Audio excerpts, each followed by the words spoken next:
Montpellier 13e affronte Saint-Etienne 5e. Les Montpelliérains savent que leur maintien passera par un bon comportement à la Mosson et une victoire face à des Stéphanois qui sont leur véritable bête noire serait une véritable performance.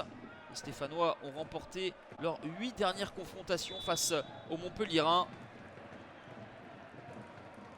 Les hommes de Christophe Galtier restent sur 4 victoires en 5 matchs, mais ont beaucoup dépensé d'énergie lors de leur défaite 3-0 face à Manchester United. En tout cas, le début de match est plutôt à leur avantage avec l'ouverture du score de Monet-Paquet sur ce long ballon de Théophile Catherine.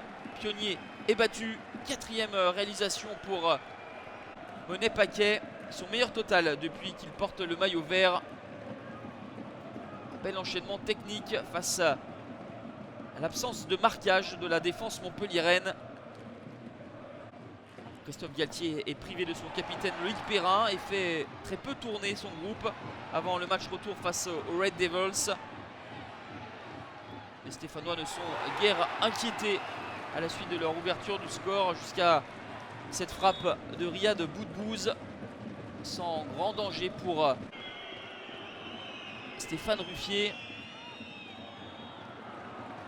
Une petite opportunité juste avant la pause avec cette talonnade de Cévet. Première période peu emballante, Saint-Etienne a rapidement ouvert le score et a ensuite tranquillement contenu les timides assauts montpelliérains.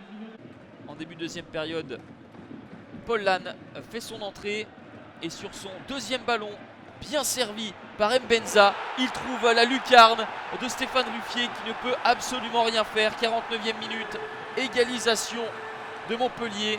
3e but pour Paul Lannes, coutumier des jolis buts. L'action est remarquable, tout est parfaitement orchestré dans le bon tempo, de la passe de Boudbouz à la remise d'Mbenza. Et sans contrôle en première intention, Paul Lannes remet les deux équipes à égalité. Montpellier est revenu en deuxième période avec beaucoup plus d'envie, de niaque. Et Saint-Etienne, qui déjà s'est fait rejoindre au score, va être d'autant plus en difficulté puisqu'à la 51e, Jorginho va écoper d'un deuxième carton jaune pour cette faute sur Roussillon. Un deuxième carton jaune qui peut paraître sévère. Le premier, en revanche, semblait justifié. Voici le premier avec de la maladresse plus que de la méchanceté. Et celui de la première période, toujours sur Roussillon.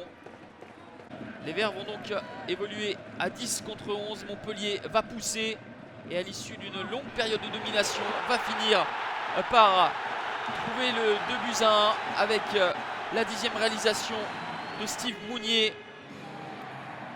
Les Stéphanois étaient en souffrance et ont craqué. Malgré un léger sursaut d'orgueil en fin de match, les Stéphanois ne reviendront pas. Sale semaine pour les Verts qui, après la défaite à Manchester, s'inclinent à Montpellier 2-1. Des Montpelliérains qui enchaînent une deuxième victoire consécutive pour la première fois cette saison et prennent 9 points d'avance sur la zone rouge.